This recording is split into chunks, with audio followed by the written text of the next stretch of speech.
اعوذ باللہ من الشیطان الرجیم بسم اللہ الرحمن الرحیم. کیا حال ہے اسٹوڈنٹس، کیسی ہیں؟ امید ہے آپ سب خیریت سے ہوں گے بیٹا، صحت اور ایمان کی بہترین حالت میں ہوں گے. ٹھیک ہے بیٹا، میں نے آپ کو لاسٹ ٹائم کہا تھا کہ ہماری جو ہے وہ احادیث مکمل ہو جائیں گی اور انشاءاللہ ہم جو ہے وہ قرآن کا سلسلہ شروع کریں گے. ٹھیک ہے، کچھ مصروفیت کی وجہ سے میں قرآن کا سلسلہ شروع نہیں کر پائی. انشاءاللہ کل سے ہم وہ بھی شروع کریں گے. آج جو ہے وہ ہم حدیث کر لیتے ہیں، حدیث نمبر 21 کر کے تو یہاں پر اس کو مکمل کریں گے. ٹھیک ہے بیٹا، آج کی ہمارا لیکچر نمبر 30 ہے. ٹھیک ہے بیٹا، لیکچر نمبر 30، حدیث نمبر 21 ہے ہماری آج. ٹھیک ہو گیا بیٹا؟ اور حدیث اپنے موضوع کے اعتبار سے، اپنے مفہوم کے اعتبار سے بہت امپورٹنٹ ہے بیٹا. آپ کے بک کا پیج نمبر 311 ہے اور حدیث نمبر 21. پہلے میں آپ کے سامنے اس کا متن لے آتی ہوں تاکہ آپ کے لیے اس کو سمجھنا آسان ہو جائے. چھوٹی سی حدیث ہے لیکن بہت اہم.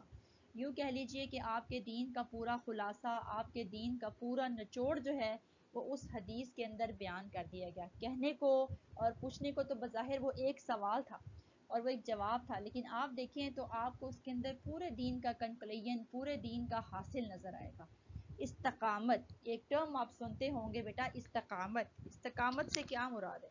استقامت سے مراد جو ہے وہ ڈٹ جانا، کسی چیز کے اوپر، کسی ارادے کے اوپر، کسی شے کے اوپر آمادگی ظاہر کرنا اور کاربند ہو جانا. ٹھیک ہے، اور اس طرح سے ہونا کہ پھر اس کے اندر ایک کنٹینیوسی ہو، اس کے اندر جو ہے نا وہ ایک تسلسل پایا جائے. ٹھیک ہے، آپ اس راستے سے پھر نہ ہٹیں، اس کو جو ہے وہ استقامت بولا جاتا ہے. ٹھیک ہے، اور اصطلاحی معنوں میں کسی بھی شے پر پوری قوت کے ساتھ آمادگی ظاہر کرنا اور کاربند ہو جانا، کہ آپ کو پھر کوئی بھی خوف، کوئی بھی لالچ، کوئی بھی تھریٹ اور کوئی بھی غرض جو ہے اس سے پھیر نہ سکے. ٹھیک ہے، گویا آپ کے اندر عمل کے اندر اخلاص اور تسلسل پایا جائے. ٹھیک، اگر آپ قرآن مجید کی ابھی آیات دیکھیں تو بے شمار آیات کے اندر ہمیں اس طرح کا مفہوم نظر آتا ہے جب مومنین کو اللہ تعالیٰ کے راستے پر ڈٹ جانے کے لیے کہا گیا. ٹھیک ہے بیٹا، ہم ان آیات کی طرف بھی جائیں گے. پہلے ہم حدیث دیکھ لیتے ہیں، حدیث کو پڑھ لیتے ہیں. بسم اللہ الرحمن الرحیم. ٹھیک ہے، مسلم شریف کی یہ روایت ہے. بسم اللہ الرحمن الرحیم یہاں سے شروع ہو رہی ہے.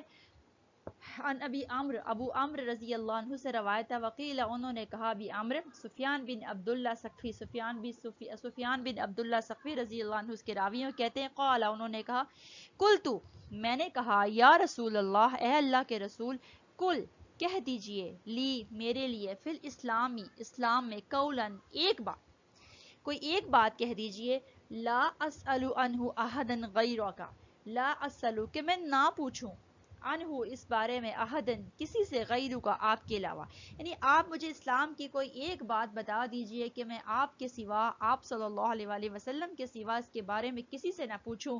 آپ نے کیا فرمایا؟ قال، آپ صلی اللہ علیہ وسلم نے فرمایا، قل، کہہ دو، آمنت باللہ، میں اللہ پہ ایمان لایا، ثم استقم، پھر اس پہ ڈٹ جا، پھر اس پہ ثابت قدم ہو جا، پھر اس پہ استقامت دکھا. رواہ مسلم، اس کو مسلم نے روایت کیا. میں ایک بار حدیث کا با محاورہ ترجمہ آپ کے سامنے رکھ دیتی ہوں. ابو عمرو رضی اللہ عنہ سے روایت ہے اور سفیان بن عبداللہ سقفی روایت کرتے ہیں. وہ کہتے ہیں کہ میں نے ایک دفعہ رسول اللہ صلی اللہ علیہ وسلم سے کہا، یا رسول اللہ، مجھے کوئی ایک ایسی بات بتا دیجئے اسلام کے بارے میں کہ میں اس کے بارے میں پھر آپ کے علاوہ کسی اور سے نہ پوچھوں، یعنی میری حاجت، میری ضرورت ختم ہو جائے. ٹھیک ہے، ایک جامع بات پوچھی. آپ صلی اللہ علیہ وسلم نے کیا فرمایا؟ آمن، کل، تم کہہ دو، کل آمنت باللہ، تم کہو کہ اللہ، کہ میں اللہ پہ ایمان لایا، تم مستقیم، پھر اس کے پر ڈٹ جاؤ. ٹھیک ہے بیٹا، سمجھ آ گیا؟ یہ استقامت ہے. کو گویا دو چیزیں یہاں پہ ساتھ ساتھ چل رہی ہیں. پہلی چیز ایمان ہے اور دوسری استقامت ہے. ٹھیک ہے، اور ایمان آپ جانتے کیا ہے؟ ایمان آپ جانتے ہیں کہ اپنے ظاہر کے ساتھ، اپنے باطن کے ساتھ، اپنے اعمال کے ساتھ اسلام کی تمام تعلیمات کو ماننا، ان کے پر عمل کرنا، وہ کیا کہلاتا ہے؟ وہ ایمان کہلاتا ہے. ٹھیک ہے، ایمان باللہ کیا ہوتا ہے؟ ایمان باللہ سے مراد، اب یہاں ایمان باللہ پر آئیے. ایمان باللہ سے مراد اللہ تعالیٰ کو واحد یکتا ماننا. ٹھیک ہے، اس کے پر ایمان لانا. اور اگر آپ حقیقت میں دیکھیں تو باقی سارے عقائد بھی اسی کے اندر آ جاتے ہیں. پھر چاہے وہ ایمان بالکتب ہو، ایمان بالملائکہ ہو، ایمان بالرسالہ ہو، ایمان بالجنت و دوزخ ہو، ایمان بالتقدیر ہو، وہ سب اس کے اندر آ جاتے ہیں. گویا آپ کا جو اوور آل ایک عقیدہ ہوتا ہے وہ آمنت باللہ کی گواہی دیتا ہے. گویا فقط ایمان باللہ سے مراد پورا دین ہو جاتا ہے. ٹھیک ہے. اب ایمان باللہ کے تقاضے کیا ہیں؟ اب اس کے تقاضے یہی ہیں کہ آپ اللہ تعالیٰ کو اللہ مانو، اللہ کو مشکل کشا مانو، اللہ تعالیٰ کو دینے والا مانو، اللہ تعالیٰ سے سوال کرو، اللہ تعالیٰ کو اپنا حاجت روا مانو. ٹھیک ہے. اور آپ یقین رکھو کہ ہر خیر جو ہے وہ اسی کی طرف سے آتی ہے.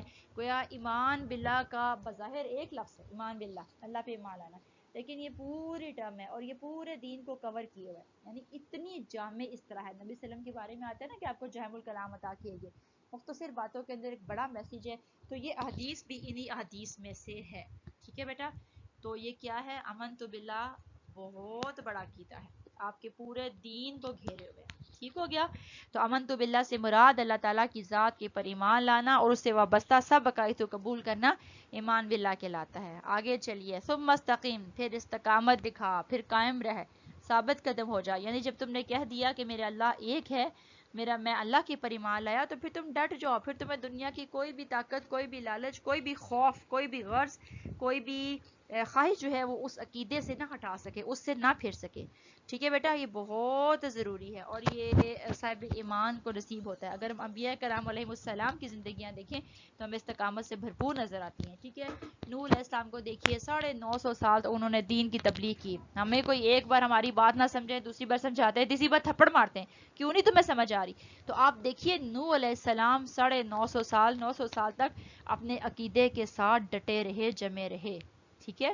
دیگر ابراہیم علیہ السلام کو دیکھیے کتنی مشکلوں سے گزارے گئے، موسیٰ علیہ السلام کو دیکھیے، عیسیٰ علیہ السلام کو دیکھیے، اور بالخصوص نبی کریم صلی اللہ علیہ وآلہ وسلم کو دیکھیے کہ آپ صلی اللہ علیہ وسلم نے فرمایا دین کے راستے میں جتنی مجھے تکلیفیں دی گی کسی نبی کو نہیں دی گی، حالانکہ عمر آپ کی سب سے کم ہوگی. ٹھیک ہے. آپ کا شمار ان انبیاء میں ہوتا ہے جن کو کم عمر دی گئی. عیسیٰ علیہ السلام کو 33 برس میں آسمان پہ اٹھا لیا، لیکن ظاہر ہے وہ حیات ہیں. ٹھیک ہے. تو آپ دیکھیں کہ اتنی کم عمر میں بھی آپ کہہ رہے ہیں کہ مجھے سب سے زیادہ تکلیفیں دی گئی، سب سے زیادہ مجھے ستایا گیا. اب اگر آپ اس کو دیکھیں تو 13 سالہ مکی دور مستقل آزمائشوں کا دور ہے، استقامت دکھانی پڑ رہی ہے. آپ دیکھیں کس طرح سے کفار تنگ کرتے تھے. ابو جہل تنگ کرتا تھا، ابو لہب تنگ کرتا تھا، اس کی بیوی تنگ کرتی تھی، عتبہ تنگ کرتا تھا، ولید بن عقبہ تنگ کرتا تھا. بے شمار لوگ، بے شمار نام ہیں اور جو آپ کے پیچھے لگا دی جاتے تھے. طائف کے موقع پر آپ کے ساتھ کیا ہوا؟ شعیب طالب میں جب محصوری ہوئی 3 سال کے لیے تو کیا تھا؟ کوئی دنیا کی نعمت آپ کے پاس موجود نہیں تھی. پھر آپ دیکھیں جب ہجرت کرنے پہ مجبور ہوئے تو کس طرح ہوا، عام الحزن میں کیسے ہوا، کس طرح وہ سال سے گزرے. اس کے بعد آپ مدنی زندگی میں بھی آ جائیے، جب آپ صلی اللہ علیہ وسلم ہجرت کر چکے ہوئے ہیں، اپنی ریاست قائم ہو چکی ہے، تو بھی دیکھیے کفار آپ کو چین سے سکون سے نہیں بیٹھنے دے رہے. ایک تو یہود مستقل آزمائش بنے ہوئے، اور ایک کفار قریش جو تھے وہ پیچھے سے مستقل جو ہے وہ خطرے کی گھڑی بنے ہوئے. بدر کا مارکا ہوا، احد کا مارکا ہوا، خندق کا مارکا ہوا، پھر اگر آگے ہم دیکھیں حنین ہے، تبوک ہے. مستقل آپ صلی اللہ علیہ وآلہ وسلم کی زندگی جو ہے وہ آزمائشوں سے گزر رہی ہے، لیکن آپ نے ایمان اور استقامت کا دائرہ نہیں چھوڑا. ٹھیک ہے. آپ نے اس کا دامن نہیں چھوڑا.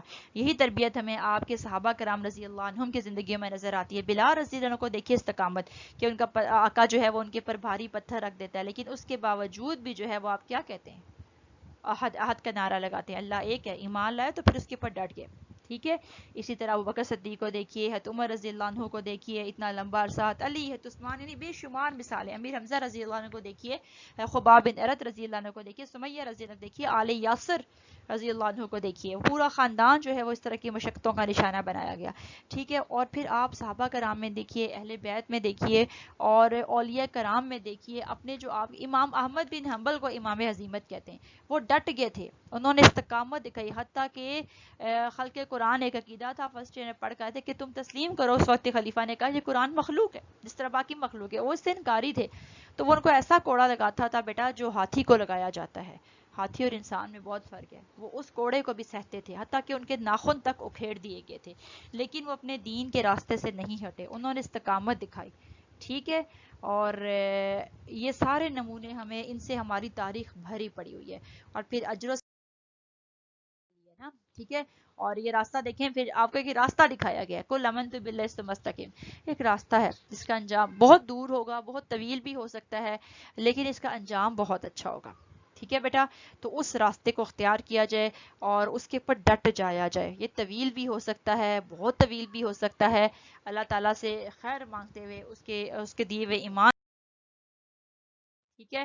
استقامت کیا ہے؟ اللہ تعالیٰ نے کیا فرمایا؟ بسم اللہ الرحمن الرحیم، ان الذین قالوا ربنا اللہ، بے شک وہ لوگ جنہوں نے کہا ہمارا رب تو اللہ ہے، ثم استقاموا، پھر استقامت بھی دکھائی، یعنی پھر جب وہ آزمائے گئے تو ان کے قدم نہیں ڈگمگائے، فلا خوف علیہم ولا هم یحزنون، تو ان کے لیے کوئی خوف نہیں، کوئی غم نہیں، اولئک صحاب الجنہ، یہ لوگ تو صحاب الجنہ ہے، خالدین فیہا، اس میں ہمیشہ رہیں گے، جزاء بما کانوا یعملون، یہ ان کے اعمال کی جزا ہے، ٹھیک ہے بیٹا، کہ وہ ڈٹے رہے، ان کو آزمائشوں سے گزارا کہ دیکھیں قرآن میں سورہ بقرہ میں چکا آتا ہے نا کہ اور دیکھیں ایمان کا دعویٰ جہاں ہوگا وہاں آزمائشیں آئیں گی، قرآن نے کہا نا ام حسبتم ان تدخلوا الجنہ ولما یاتکم مثل الذین خلو من قبلکم مستهم البأساء والضراء وزلزلوا حتى يقول الرسول متى نصر اللہ الا ان نصر اللہ قریب، ٹھیک ہے۔ اللہ تعالیٰ کیا فرماتے ہیں کہ یہ لوگوں نے کیا خیال کر رکھا ہے کہ یہ یوں ہی جنت میں داخل کر دیے جائیں گے جبکہ یہ آزمائی نہیں جائیں گے، ان سے پہلے لوگ تو سختیوں سے، تکلیفوں سے، زلزلوں سے ہلا دیے گئے، حتیٰ کہ رسول اور جو ان کے ساتھ تھے وہ بول پڑے متى نصر اللہ، اللہ کی مدد کب آئے گی؟ اللہ کیا کہہ رہے ہیں؟ اللہ سن رکھو، ان نصر اللہ قریب، بے شک اللہ کی مدد قریب ہے، تو اللہ کی مدد ایسوں کے لیے آتی ہے۔ یہاں بھی اللہ یہ کہہ رہے ہیں کہ جنہوں نے کہا کہ ہمارا رب اللہ ہے، پھر اس پہ استقامت دکھائی، تو ایسوں کے لیے اللہ کی مدد کیا ہے کہ نہ تو انہیں کوئی خوف ہوگا نہ ہی کوئی غم ہوگا، اور یہ لوگ اصحاب الجنہ ہوں گے اور یہ ہمیشہ اس میں رہیں گے، خالدین فیہا، خالد ہمیشہ، ہمیشہ کی زندگی، ٹھیک ہے، تو یہ لوگ ہمیشہ وہاں رہیں گے۔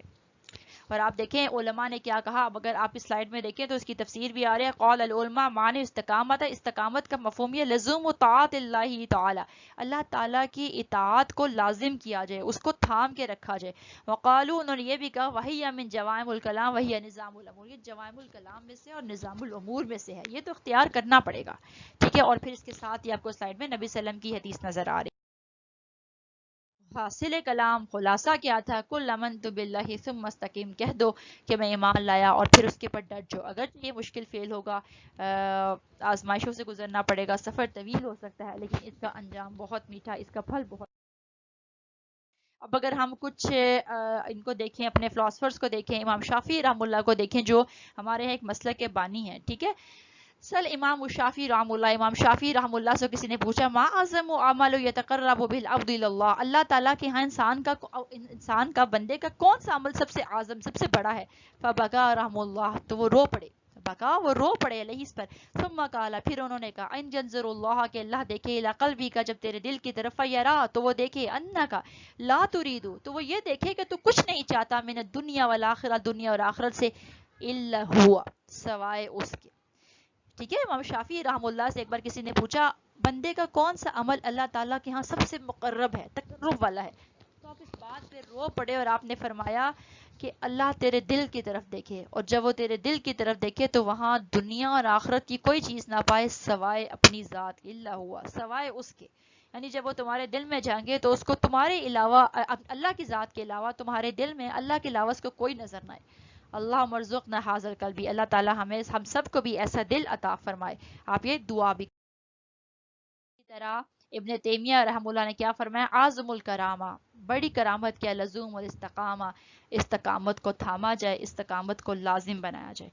تو آج کی حدیث کا خلاصہ یہی ہے بیٹا کہ ایمان اور استقامت، جب ایمان کا دعویٰ کر دیا، ایمان لے آئے، تو پھر ظاہر ہے جہاں ایمان کا دعویٰ ہوگا یہ ذہن میں رکھے استقامت کہاں دکھانی ہے، آزمائے جائیں گے، اللہ تعالیٰ آپ کو آزمائے گا، مال سے، اولاد سے، خوف سے، بھوک سے، دے کر نہ دے کر، آپ نے اس راستے پہ استقامت دکھانی ہے، آپ نے سمجھنا ہے کہ میری آزمائش کی جا رہی ہے، ٹھیک ہے بیٹا، اور اس راستے پہ صبر کو نہیں چھوڑنا اور استقامت کو نہیں چھوڑنا، اللہ تعالیٰ کے راستے سے نہیں ہٹنا۔ آپ کے لیے انبیاء کرام، نبی کریم صلی اللہ علیہ وسلم، صحابہ کرام اور اولیاء کرام کی سیرتیں موجود ہیں، جب ایمان کا دعویٰ کیا تو پھر ساتھ ہی استقامت بھی لازم ہو جائے گی، اس کے بغیر کوئی بھی شخص جنت میں داخل نہیں ہو سکتا، کیونکہ جہاں ایمان ہوگا وہاں آزمایا جائے گا، اس پر پورا کرنے کی کوشش کیجیے۔ اللہ تعالیٰ ہم سب کو ایمان کے ساتھ ساتھ استقامت کی بھی توفیق عطا فرمائے۔ جزاک اللہ خیر، اللہ حافظ، السلام علیکم ورحمۃ اللہ۔